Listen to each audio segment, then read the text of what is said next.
दोस्तों नमस्कार। आज के इस वीडियो में पढ़ेंगे कक्षा 10वीं गणित का अध्याय 10 व्रत। ठीक है दोस्तों, समझेंगे कि व्रत क्या कहलाता है, व्रत से संबंधित परिभाषाएं कौन कौन सी हैं। ठीक है दोस्तों, तो आइए फिर शुरुआत करते हैं इस कक्षा 10वीं गणित के अध्याय 10 व्रत की। ठीक है दोस्तों, तो सबसे पहले हम आपके लिए व्रत की परिभाषा समझा दें कि व्रत क्या कहलाता है। ठीक है दोस्तों, तो व्रत में आपने देखा होगा दोस्तों कि एक निश्चित पहले एक केंद्र बिंदु होता है। व्रत में क्या होता है दोस्तों, एक निश्चित केंद्र बिंदु।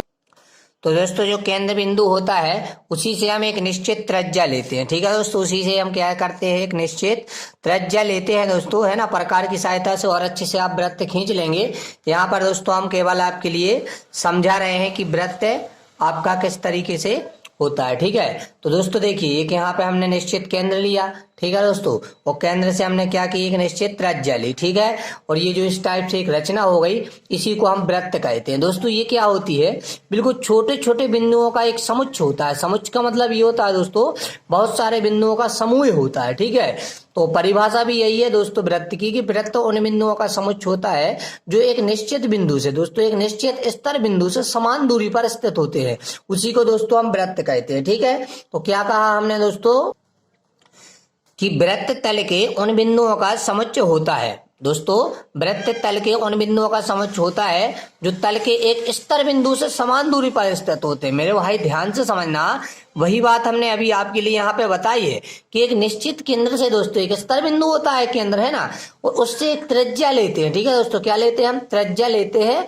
आल लेते हैं। फिर हम एक दो दोस्तों ये चाप लगाते हैं, यही आपका वृत्त होता है। तो वही दोस्तों हमने आपको परिभाषा भी बताई है कि वृत्त तल के उन बिंदुओं का समुच्चय होता है जो तल के एक स्तर बिंदु से समान दूरी पर स्थित होती है। ठीक है दोस्तों, ये आपकी वृत्त की परिभाषा हो गई। अब दोस्तों हमें वृत्त के बारे में बहुत कुछ समझना है।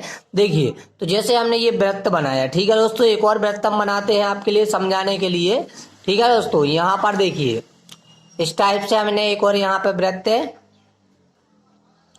बना लेते हैं, और फिर दोस्तों आपके लिए हम बताते हैं। तो दोस्तों ये जो बीच में होता है स्थित इस टाइप से, इसको दोस्तों हम क्या कहते हैं, केंद्र कहते हैं। क्या कहते हैं दोस्तों, केंद्र कहते हैं। मतलब जो आपका अंदर ये बिंदु स्थित होता है, इसको हम क्या कहते हैं, केंद्र कहते हैं। और दोस्तों ये जो इस टाइप से हम ये दूरी रख देते हैं, ये गोला गोल, ये क्या कहलाती है दोस्तों, तो इसके बारे में हम बता दें दोस्तों, ये आपकी परिधि कहलाती है, परिधि। ठीक है दोस्तों, क्या कहलाती है, परिधि कहलाती है। और दोस्तों ये केंद्र से परिधि तक की दूरी, ये दोस्तों केंद्र से परिधि तक की दूरी, ये आपकी त्रिज्या कहलाती है। केंद्र से परिधि तक की दूरी क्या कहलाती है दोस्तों, त्रिज्या कहलाती है। और दोस्तों ध्यान रखिएगा, त्रिज्या परिधि पर लंब होती है। त्रिज्या परिधि पर क्या होती है दोस्तों, लंब होती है। ये आपकी क्या गए हो गए दोस्तों, केंद्र हो गई, त्रिज्या हो गई, परिधि हो गई। अब दोस्तों यदि व्यास की बात करें हम दोस्तों, तो व्यास में ये होता है, ये बिल्कुल केंद्र से सीधी लाइन हो जाती है। ठीक है, इस टाइप से ये सीधी लाइन, तो इसको हम बोलते हैं दोस्तों व्यास। क्या बोलते हैं दोस्तों, व्यास बोलते हैं। ठीक है, इसको क्या बोलते हैं हम, व्यास बोलते हैं। अब एक और महत्वपूर्ण शब्द आपने पढ़ा होगा दोस्तों, जीवा। तो जीवा दोस्तों वो कहलाती है जो आपकी केंद्र से ना गुजरे, है ना। होती दोस्तों व्यास टाइप की है, लेकिन ये केंद्र से नहीं गुजरती है। तो ये जो लाइनें होती हैं, इन्हीं को दोस्तों हम जीवाएं कहते हैं, अर्थात जीवा कहते हैं। ठीक है, ये दोस्तों आप यहाँ भी खींच सकते हैं जीवा, और भी बहुत सारे जीवाएं आप खींच सकते हैं ना दोस्तों, तो इनको हम जीवाएं कहते हैं। तो दोस्तों आप 5 महत्वपूर्ण शब्द समझ गए होंगे। केंद्र क्या कहलाता है दोस्तों, जो आपका स्तर बिंदु होता है। और ये गोला गोल दोस्तों आपकी परिधि कहलाती है। केंद्र से परिधि तक की दूरी आपकी त्रिज्या कहलाती है दोस्तों। और इस टाइप से जो सीधी लाइन मिल जाती है दोस्तों, तो ये व्यास कहलाती है। उसके बाद यदि केंद्र से ना गुजरे तो उसको हम जीवा कहते हैं। ठीक है, तो इस टाइप से आपके ये जीवा, परिधि, केंद्र, त्रिज्या और व्यास की परिभाषा कंप्लीट होती हुई। अब हमें आगे समझना है कि स्पर्श रेखाएं क्या कहलाती हैं, है ना दोस्तों, और छेदक रेखाएं क्या कहलाती हैं, ये हमें समझना है। तो डियर स्टूडेंट ध्यान से देखिएगा, स्पर्श रेखाएं और छेदक रेखाएं। ठीक है, तो जैसे हम यहाँ पर एक और वृत्त बना लेते हैं, और फिर हम आगे समझते हैं स्पर्श रेखाएं और छेदक रेखाएं। ठीक है, एक और हम यहाँ पे वृत्त बना रहे हैं। ठीक है, उसमें हम समझेंगे कि छेदक रेखाएं क्या कहलाती हैं और स्पर्श रेखाएं क्या कहलाती हैं। ठीक है, इस टाइप से हमने यहाँ पर एक ये वृत्त बना लिया है। समझाने के लिए यहाँ पर हम वृत्त बना रहे हैं। आप चाहे तो बहुत ही अच्छा वृत्त बना सकते हैं प्रकार की सहायता से। ठीक है, यहाँ पर देखिए ये इसका केंद्र होता है, केंद्र को हम ओ देंगे नाम, वो केंद्र से परिधि तक की दूरी, इसको हम त्रिज्या बोलते हैं, जिसको आर से दर्शाते हैं। ठीक है, त्रिज्या को कैसे दर्शाते हैं फ्रेंड, आर से दर्शाते हैं।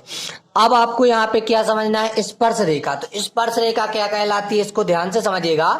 तो स्पर्श रेखा वह रेखा कहलाती है जो आपकी वृत्त के केवल एक बिंदु पर स्पर्श करे या प्रतिच्छेद करे। देखिए एक ये रेखा हमने यहाँ पर ए बी रेखा खींच दी। कौन सी रेखा खींच दी, ए बी रेखा खींच दी।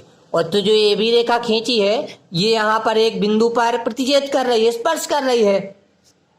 तो रेखा को तो बोलेंगे हम स्पर्श रेखा। रेखा को क्या बोलेंगे फ्रेंड, स्पर्श रेखा। स्पर्श रेखा की परिभाषा समझ में आ गई दोस्तों, कि वह रेखा जो किसी वृत्त को केवल एक बिंदु पर स्पर्श करे या प्रतिच्छेद करे, स्पर्श रेखा कहलाती है। और जिस बिंदु पर स्पर्श करती है उसको कहते हैं स्पर्श बिंदु। क्या कहते हैं, स्पर्श बिंदु। स्पर्श बिंदु की भी आपसे परिभाषा पूछी जा सकती है, स्पर्श बिंदु किसे कहते हैं। तो स्पर्श रेखा जिस बिंदु पर स्पर्श या प्रतिच्छेद करती है उसी को स्पर्श बिंदु कहते हैं, और उस रेखा को हम स्पर्श रेखा कहते हैं। यहाँ पे स्पर्श रेखा क्या है, ए बी है। ठीक है, तो ये आप स्पर्श रेखा समझ गए। अब हमें आगे समझना है छेदक रेखा। कौन सी रेखा समझना है फ्रेंड, छेदक रेखा।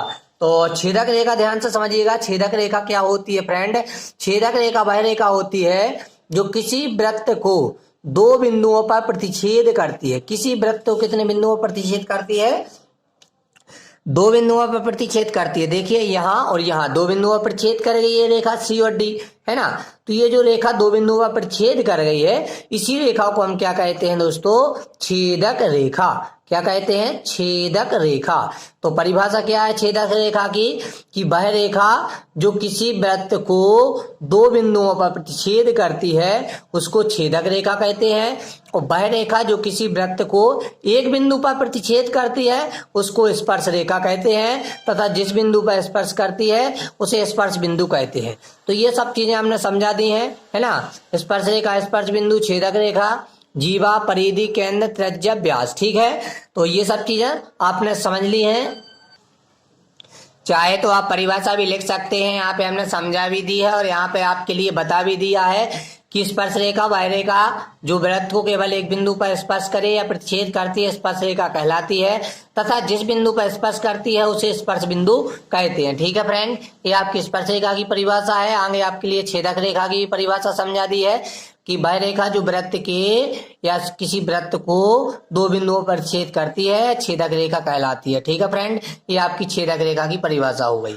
तो फ्रेंड अभी तक जो हमने आपके लिए बताया वो यही समझाया है दोस्तों कि जीवा क्या कहलाती, केंद्र, परिधि, त्रिज्या, व्यास, और यहाँ पे स्पर्श रेखा, स्पर्श बिंदु और छेदक रेखा समझा दी है। अब इनसे संबंधित आपके लिए प्रश्नावली 10.1 है जो आपको हल करनी है।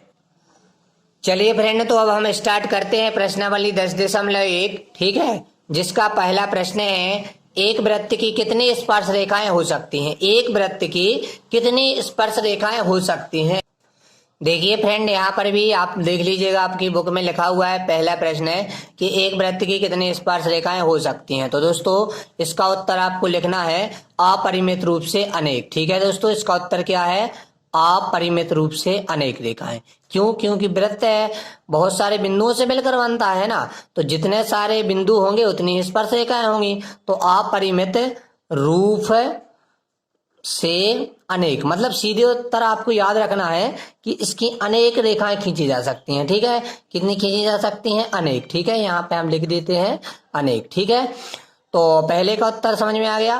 प्रश्नावली 10.1 का कि एक वृत्त की कितनी स्पर्श रेखाएं हो सकती हैं दोस्तों, तो अनेक रेखाएं हो सकती हैं। ठीक है, चलिए अब दूसरा प्रश्न की बात करें यदि हम, तो देखिए दूसरा प्रश्न है आपके लिए रिक्त स्थानों की पूर्ति करना है। ठीक है, रिक्त स्थानों की क्या करना है, पूर्ति करना है। जिसमें आपके लिए पहला प्रश्न आप देख पा रहे होंगे, पहला प्रश्न लिखा हुआ है कि किसी वृत्त की स्पर्श रेखा उसे खाली स्थान बिंदु पर प्रतिच्छेद करती है। स्पर्श रेखा, तो फ्रेंड हमने अभी बताया था आपके लिए कि स्पर्श रेखा केवल कितने बिंदुओं पर प्रतिच्छेद करती है, केवल एक बिंदु पर प्रतिच्छेद करती है ना। तो आप पहले खाली स्थान में क्या भरोगे, केवल एक भरोगे, क्योंकि प्रश्न है ना किसी वृत्त की स्पर्श रेखा उसे खाली स्थान बिंदु पर प्रतिच्छेद करती है, तो आप पहले में खाली स्थान में आप भर दीजिएगा केवल एक। ठीक है, क्या भरोगे आप, केवल एक। ठीक है, मतलब केवल एक बिंदु पर प्रतिच्छेद करती है स्पर्श रेखा। ठीक है, तो इसका उत्तर क्या हो जाएगा, केवल एक हो जाएगा। दूसरा खालिस्तान आप देखिएगा फ्रेंड, है ना, तो दूसरा खालिस्तान आप ध्यान से देखिएगा। दूसरा खालिस्तान क्या कहता है कि वृत्त को दो बिंदुओं पर प्रतिच्छेद करने वाली रेखा को, अभी बताया था दोस्तों हमने कि वृत्त को दो बिंदुओं पर प्रतिच्छेद करने वाली रेखा को क्या कहते हैं हम, छेदक रेखा कहते हैं। ठीक है, तो यहाँ पे आपको भर देना है छेदक रेखा। वृत्त को दो बिंदुओं पर प्रतिच्छेद करने वाली रेखाओं क्या कहते हैं हम, छेदक रेखा कहते हैं। ठीक है, वृत्त को दो बिंदुओं पर प्रतिच्छेद करने वाली रेखा को क्या कहते हैं, छेदक रेखा कहते हैं। चलिए फ्रेंड, अगला प्रश्न है कि एक वृत्त की खालिस्तान समांतर रेखाएं हो सकती हैं, मतलब समांतर स्पर्श रेखाएं हो सकती हैं। तो इसमें आप भरिएगा, इसका उत्तर है 2 है, क्योंकि 2 ही समांतर स्पर्श रेखाएं हो सकती हैं। ठीक है, उसके बाद चौथा है कि वृत्त उसकी स्पर्श रेखा के उभयनिष्ठ बिंदु को क्या कहते हैं, भाई स्पर्श रेखा है, तो जिस बिंदु पर स्पर्श रेखा होती है उसी बिंदु को हम क्या कहते हैं, स्पर्श बिंदु। तो क्या भर देंगे इसका उत्तर, स्पर्श बिंदु। क्या भर देंगे, स्पर्श बिंदु। ठीक है, अब इसके 2 क्वेश्चन और बचे हैं, तो एक विकल्प वाला है और एक क्वेश्चन है, तो उसको भी देख लेते हैं हम फटाफट से। तो क्वेश्चन नंबर जो 3 है, ये 5 सेंटीमीटर त्रिज्या वाले वृत्त के पी पर स्पर्श रेखा पीओ के अंदर ओ से जाने वाली रेखा क्यू इस प्रकार मिलती है कि ओ क्यू बराबर 12 है, तो पीओ की लंबाई कितनी है। मतलब फ्रेंड आपको ये करना है कि यहाँ पर एक वृत्त बना लीजिएगा, ठीक है ना, जिसमें आपको त्रिज्या लेना है कितनी, 5 सेंटीमीटर, मतलब ये हो जाएगी, है ना। स्पर्श रेखा पी क्यू के अंदर उसे जाने वाली रेखा बिंदु से इस प्रकार मिलती है कि ओ क्यू बराबर 12 हो जाते हैं। मतलब एक प्रकार से एक स्पर्श रेखा आती है, ठीक है ना, ओ, है ना, इधर एक स्पर्श रेखा आएगी, है ना, तो जो स्पर्श रेखा आती है उसकी जो लंबाई बता रहे हैं ये 12 बता रहे हैं, ठीक है ना। तो आपको निकालना क्या है, ये आपके लिए काफी इंपोर्टेंट है कि आपके लिए निकालना क्या पड़ेगा। ठीक है, तो देखिए जैसे आपके लिए यहाँ पे ये क्वेश्चन दे रहा है, तो इसमें एक 5 सेंटीमीटर एक 12 सेंटीमीटर, तो आप सीधा क्या कीजिए फ्रेंड, 12 के वर्ग में से ये 5 का वर्ग घटा दीजिएगा। विकल्प वाला क्वेश्चन, इसलिए हम इसको और विस्तार से नहीं समझा रहे हैं फ्रेंड, है ना। और बाकी जो इतने क्वेश्चन आएंगे इनको अपन बहुत ही अच्छे से समझेंगे। तो इसका उत्तर डी है, ठीक है फ्रेंड, इसका उत्तर क्या है, डी है। और जो लास्ट एक वृत्त खींचना है, तो आप वृत्त खींचने की प्रैक्टिस कीजिएगा, यदि नहीं बनता तो आप कमेंट में बताइएगा। और अभी बीच में यदि कोई आपको डाउट लग रहा है कि इसको करें कैसे, कमेंट में बताइएगा, हम इसको जरूर सॉल्व करा देंगे। ठीक है, हमारा मतलब ये है फ्रेंड कि आपका जो वीडियो लगभग 12 मिनट का हो गया है, तो आप इसको अच्छे से देखें और जितना कुछ है समझाया गया है उसको अच्छे से समझें। विकल्प वाला क्वेश्चन है इसको अच्छे से करें, ठीक है फ्रेंड। तो इस प्रकार आपकी जो प्रश्नावली आपके लिए हम बता रहे थे 10.1, ये आपकी कंप्लीट करा दी है। चाहे तो आप इसका स्क्रीनशॉट ले सकते हैं कि किसमें क्या बनना है, ठीक है। पहले में आप नियमित रूप से अनेक, है ना, और खालिस्तान ये है, ठीक है, और ये तीसरा और चौथा, ठीक है। इस प्रकार आपकी प्रश्नावली 10.1 कंप्लीट होती हुई। तो वीडियो कैसा लगा फ्रेंड, आप हमें कमेंट में जरूर बताइएगा। यदि आपको कोई कमी दिखती है तो भी आप बताइएगा फ्रेंड, ठीक है ना। और वीडियो अच्छा लगा हो दोस्तों तो प्लीज वीडियो को लाइक कीजिएगा। चैनल पे नए हैं तो चैनल को सब्सक्राइब कर बेल आइकन को प्रेस जरूर कीजिएगा। धन्यवाद।